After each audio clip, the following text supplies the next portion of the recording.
Scott Patterson. You're in the beautiful city of Beverly Hills. This is the city where I live and work. What you're seeing here today is my bike. This is Ducati Sport S 1000, 2007.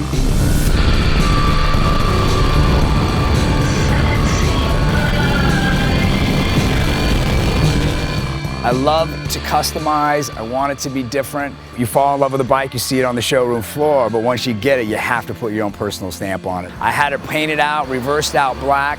I changed out the shield to a smoked. I changed out the grips to black.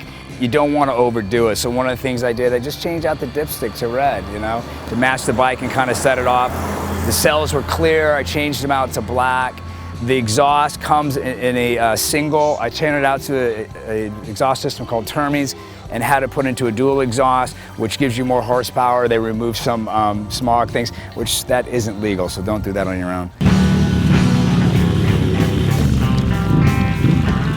So when these bikes come over from Italy, California has a lot of rules and regulations. Don't do this, you gotta do that. So how it originally comes is it's got a big bulby tail light, it's got blinkers, it's got an extension bracket that holds a license plate, but that's not what the Italians intended. So what I did is I removed all that and installed these lipstick lights and wired them to be not only the brake lights, but the blinkers as well.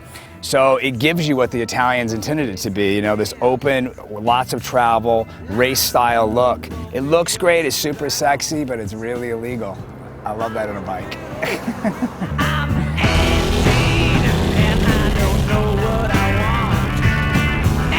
18 and I like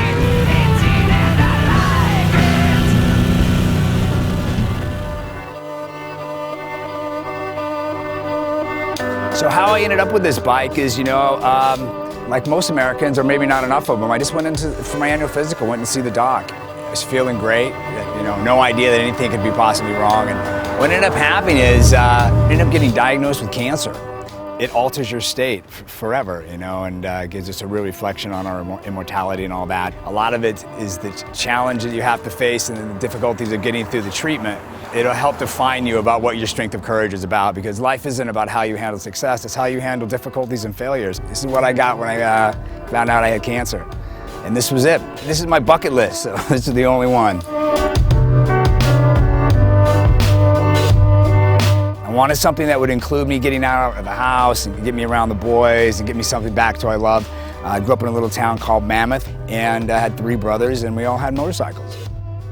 I hadn't had one in 15 years, but I loved it. It's exhilarating, it's freeing. It is that wind in your hair, that power, that freedom of being able to just take off and go somewhere. With every difficult challenge, there's always a good thing that comes out of it, and there's a lot of good things that came out of it, so it can always work out. You just never know.